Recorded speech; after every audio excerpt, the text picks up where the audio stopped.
Selamat berjumpa kembali, baik untuk materi otomatisasi tata kelola kepegawaian ya, akan diuraikan dalam video.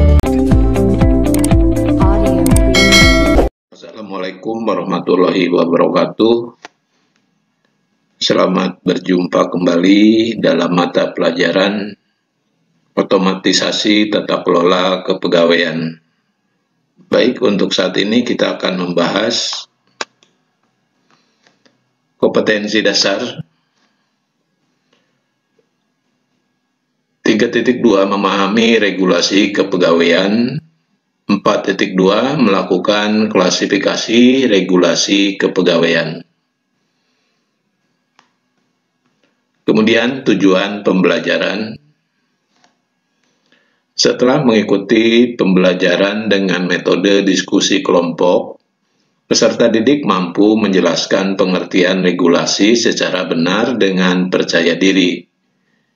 Yang kedua, setelah mengikuti pembelajaran dengan metode diskusi kelompok, peserta didik mampu mengemukakan pengertian regulasi kepegawaian secara tepat dengan semangat.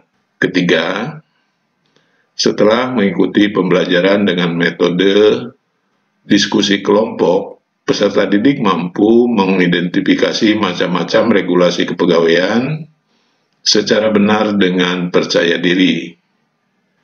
Kemudian, yang keempat, setelah mengikuti pembelajaran dengan metode diskusi kelompok, peserta didik mampu mengidentifikasi regulasi kepegawaian secara tepat dengan tanggung jawab. Kemudian yang terakhir, yang kelima, setelah mengikuti pembelajaran dengan metode diskusi kelompok, peserta didik mampu mempresentasikan klasifikasi regulasi kepegawaian secara benar dengan mandiri.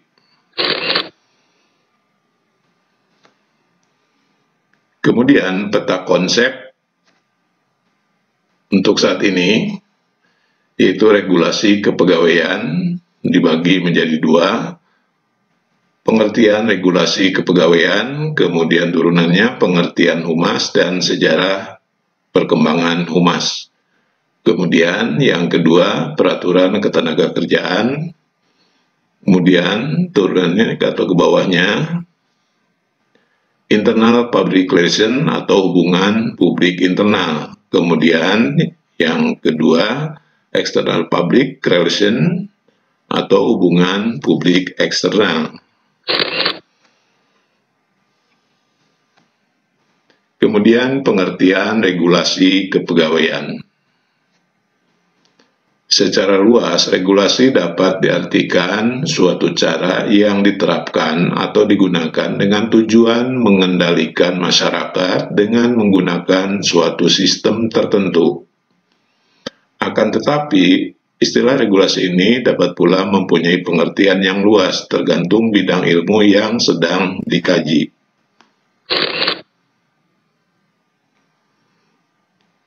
Kemudian definisi regulasi kepegawaian. Secara umum, regulasi dapat diartikan sebagai sebuah peraturan. Secara lengkap, regulasi dapat didefinisikan ilmu untuk mengendalikan masyarakat sesuai dengan aturan-aturan dengan batasan-batasan tertentu. Sesuai dengan paparan di atas, regulasi ketenagakerjaan dapat diartikan suatu cara yang digunakan untuk mengendalikan tenaga kerja dengan aturan tertentu. Semua hal yang berkaitan dengan ketenagakerjaan berkaitan dengan aturan ketenagakerjaan.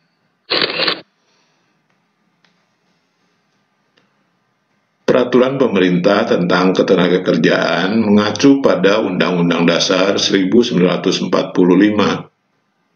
Peraturan pemerintah atau biasa disingkat dengan PP adalah peraturan perundang-undangan di Indonesia yang ditetapkan oleh Presiden untuk menjalankan undang-undang sebagaimana mestinya. Materi muatan peraturan pemerintah adalah materi untuk menjalankan undang-undang. Secara umum, ketenagakerjaan digolongkan menjadi dua macam, yaitu tenaga kerja dan bukan tenaga kerja. Yang pertama, tenaga kerja.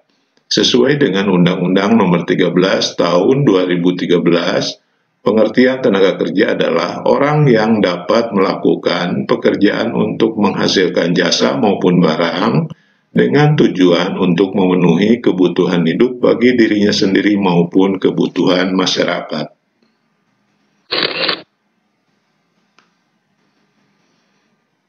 Secara umum, tenaga kerja dapat diklasifikasikan menjadi 3 kelompok, yaitu sebagai berikut. Tenaga kerja terdidik yang pertama. Tenaga kerja terdidik merupakan kelompok kerja yang mempunyai keahlian atau kemampuan dalam bidang tertentu sehingga dapat menghasilkan tenaga kerja terdidik tersebut memperoleh keahliannya tersebut melalui pendidikan. Contoh tenaga kerja terdidik misalnya dokter, dosen, pengacara, dan akuntan.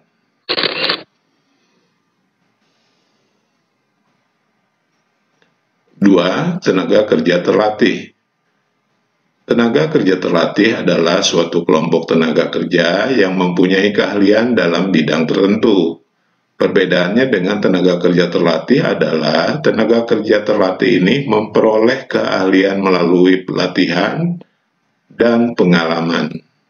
Contoh tenaga kerja terlatih misalnya sopir dan montir. Yang ketiga, tenaga kerja tidak terdidik dan tidak terlatih. Tenaga kerja tidak terdidik dan tidak terlatih adalah suatu kelompok tenaga kerja yang bekerja dengan mengandalkan tenaga saja. Tenaga kerja ini tidak memerlukan proses latihan maupun pendidikan terlebih dahulu. Sebagai contoh tenaga kerja tidak terdidik dan tidak terlatih misalnya pembantu rumah tangga, buruh kasar, dan kuli.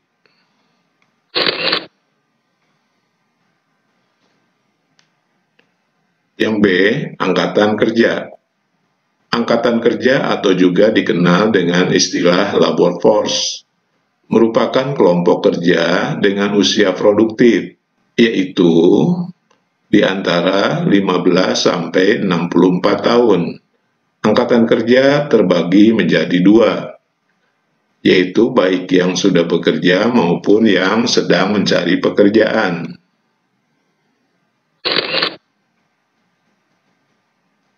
Usia produktif dikelompokkan menjadi 2 macam, yaitu sebagai berikut. 1. Bukan angkatan kerja. Bukan angkatan kerja merupakan kelompok penduduk yang berusia produktif, tetapi belum bisa bekerja. Contoh kelompok yang bukan angkatan kerja adalah pelajar dan mahasiswa. Yang kedua, angkatan kerja.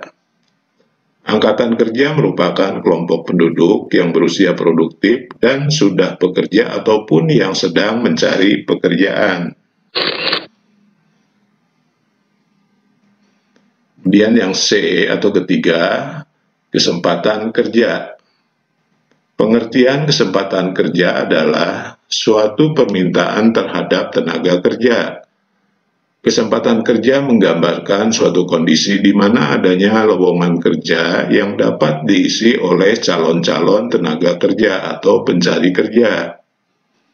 Hal ini menyebabkan terjadinya hubungan antara permintaan tenaga kerja dengan penawaran tenaga kerja di pasar tenaga kerja.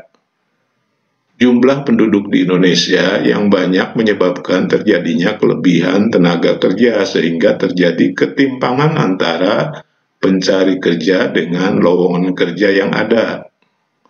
Adanya ketimpangan tersebut pada akhirnya akan menyebabkan bertambahnya jumlah pengangguran di Indonesia.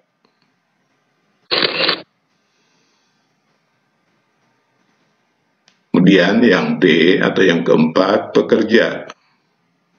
Pekerja atau karyawan, menurut Malayu SP Hasibuan, adalah penjual jasa, yaitu pikiran dan tenaganya, dan mendapat kompensasi yang besarnya telah ditetapkan terlebih dahulu. Kemudian yang kelima, pengangguran. Pengangguran adalah kelompok angkatan kerja yang tidak bekerja ataupun sedang mencari pekerjaan. Adanya pengangguran ini akan menyebabkan kerugian bagi negara. Selain itu, dapat pula memberatkan kehidupan keluarga dikarenakan tidak terpenuhinya kebutuhan kehidupan. Makin tinggi tingkat pengangguran di suatu negara, maka makin berat beban kehidupan yang harus ditanggung setiap penduduk produktif.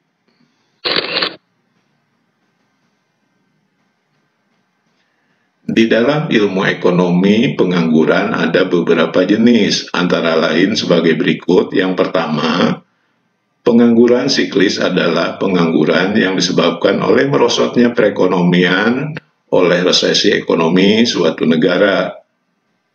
Yang kedua, pengangguran struktural adalah pengangguran yang terjadi karena tidak sesuainya jenis pekerjaan yang diminta dengan yang ditawarkan.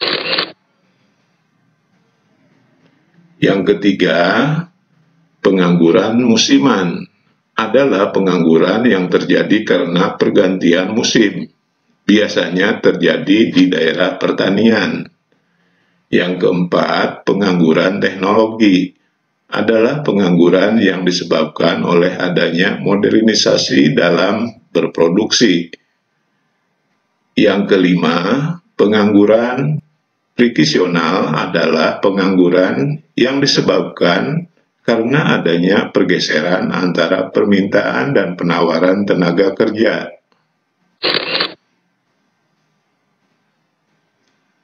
Misalnya tenaga yang keluar dari pekerjaan karena ingin pekerjaan yang lebih baik. Kemudian yang keenam, pengangguran terbuka adalah pengangguran yang terjadi karena kesempatan kerja lebih sedikit jika dibandingkan dengan angkatan kerja.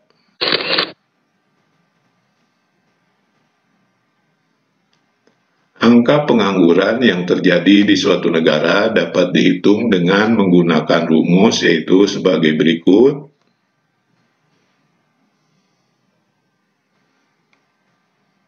Jumlah pengangguran atau TPT